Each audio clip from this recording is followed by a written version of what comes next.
Hello and welcome. In this video, we will walk you through whatever was explained about R in the introductory video of Data Science Made Easy. Specifically, we will talk about the different structure in which data is stored in R. The first one is vector, and we will start with the special case of vector, which is atomic vector, and we will store the value of 1 in a variable called x.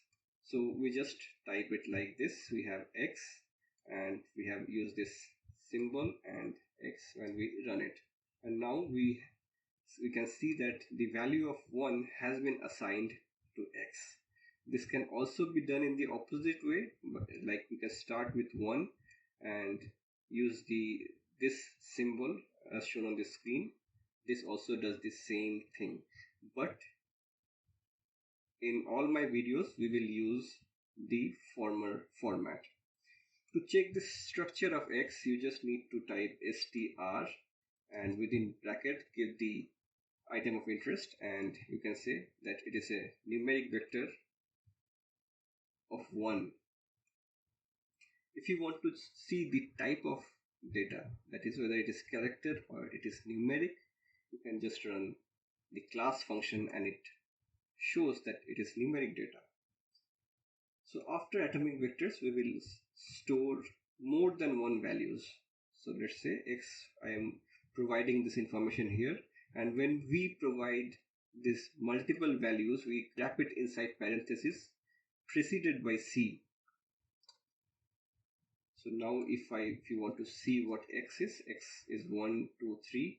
If you want to extract a particular value, let's say x within braces 2 means the value in the second position, then you just write it like this, and you see here we have extracted 2, which is the second element. If you want to extract the third element, you just write 3 and it does it. If you want to check the structure of x, you can again use the str function, and you see that it is a numeric vector of length 3 and the class is numeric.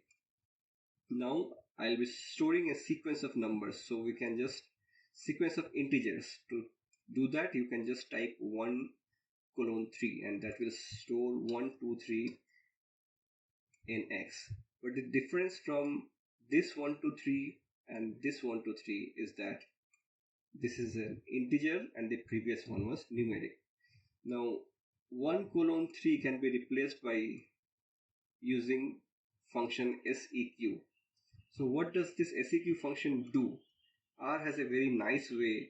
If you forget anything, you can always type question mark and type the name of the function and press enter, and you will be able to see the details of the function. And here you can see that it generates regular sequences. And what is the format? What are the parameters that it takes? It takes sequence, seq, it takes from as the first parameter, to as the second parameter, and by as the third parameter. And if you want to understand what are these from, to, and by, you can read the argument section. And if you want to see the examples, you can go down and see the examples that is shown here. So that makes R very helpful.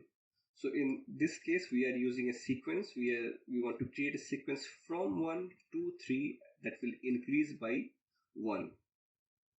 Now if you notice, the parameters are from, to, and by, and we have provided the value in the same sequence. That is, we want a sequence from 1, 2, 3 by 1, and here the sequence in seq is from, to, by. And since we are maintaining the sequence, we do not specifically need to mention which is the parameter value, and we can just run seq and see x is again 1, 2, 3. The structure is the number and class is numeric. Now let's say we do not remember the sequence. In that case, or due to some reason you do not want to follow the sequence of parameters mentioned in the description. So what do? We can just clearly mention what is the value of the parameter. So we use the seq function. We assign the value 3 to the to parameter, assign the value of 1 to the by parameter, and assign the value of 1 to the from parameter. So here we are not maintaining the sequence mentioned in the original function. That is why we had to specify which value is being assigned to which parameter. So by the end of the day, this sequence and this sequence does the same thing, but in the second one we mentioned what is the value of each parameter specifically. Again, as if you run it, you see that the values are same, and there is no difference between what values are assigned when we use this format and when we use this format. Now moving on from integer to numeric, and further we want to, let's say, store nominal data. Nominal data means in R it is character. So we provide the data like this. We provide the data inside double quotes. Let us run it, and if we want to extract the second element of this vector, we type x within braces 2, and you see that we have b. The output is also shown here. What is the structure of x? It's a character of length 1 to 3. It's a character of length 3. What is the class? Class is character. Now after nominal data, how do we store ordinal data? So to do that, we use the factor function. So we wrap the values within factor. So we want to store a, b, c as ordinal values, and then we define what is the sequence of importance. So in this one, when we provide the levels information, we are saying here that c is more important than b and b is more important than a, using the levels parameter.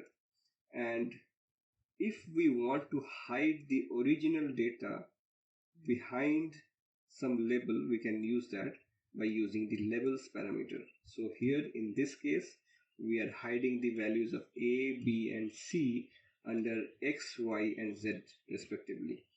So let us run this, and if we check the structure, you see that it is a factor of 3 levels, where levels are x, y, z, and these are 1, 2, 3. That means the sequence mentioned here, 1, 2, 3, is being reflected here. What is the class of x? It is factor. Similarly, we can store time. In this particular example, we are storing the time of this laptop, and this structure, as you can see, is a timestamp. Timestamp means there is a combination of date and time. The class is timestamp. We can also store date like this by using sys.date, and if you check the structure, it is a date and the format is mentioned, and this class is also date.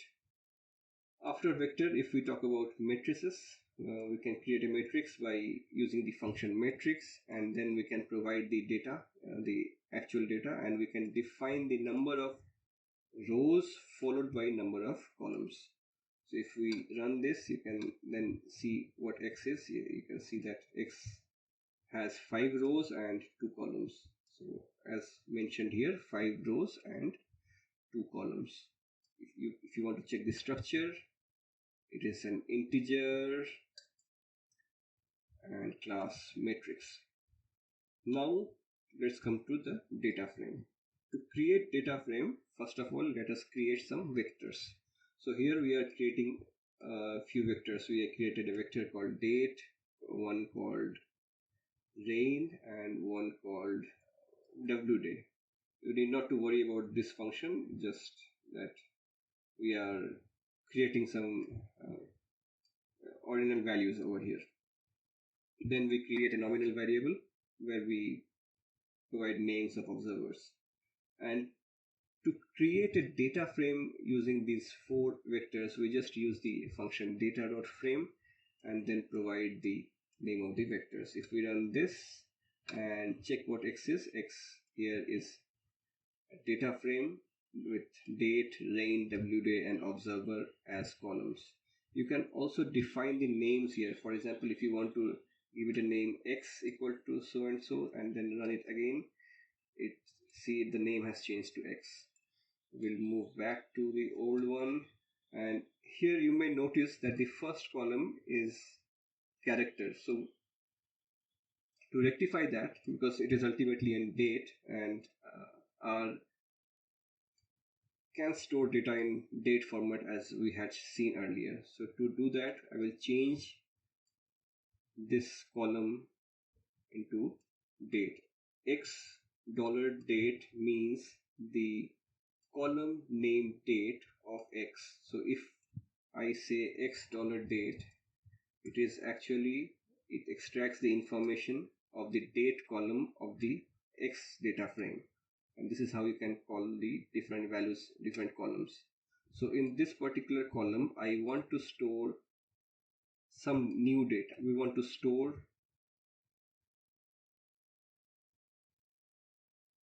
this same value but in a date format. That is why I have wrapped this same value in as date and I ran it. And now if you see, the format has been changed to date. It is as easy as that. The last one, if you remember, we had discussed is list. So we can create a list simply by using the list function and defining the different elements that we want to store. The first one, we are storing the x value under the name of x. We are storing another vector under the name of y, and so on.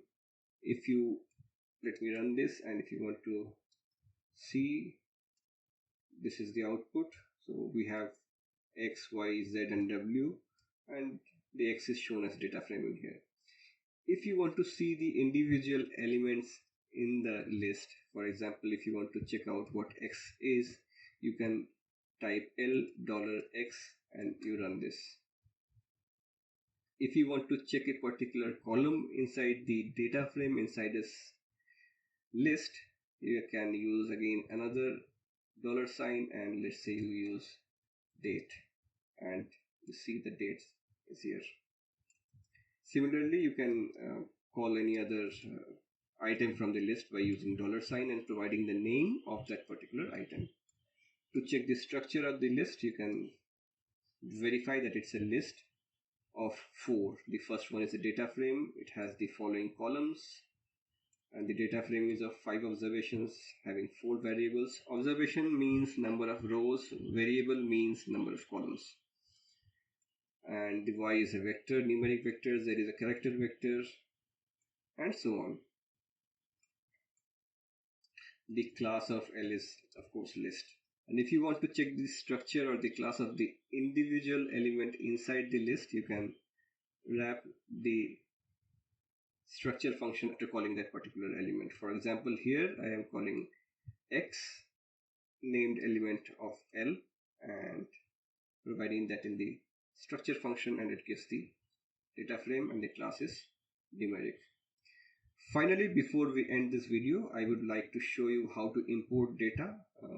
I will give you one example, because usually in most of the cases you will get data in CSV format, and to read CSV files there is a very simple command here.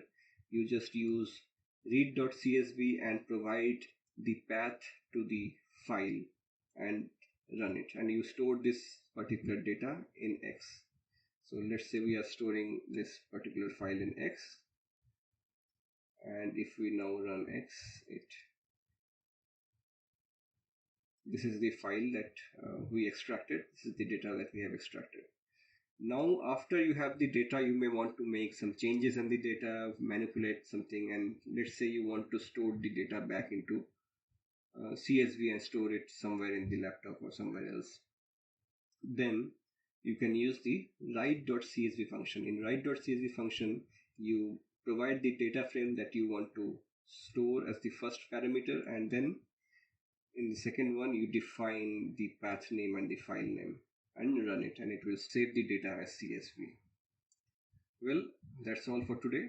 I hope this was a fruitful video and it could entice some further interest for you to continue watching this series of videos.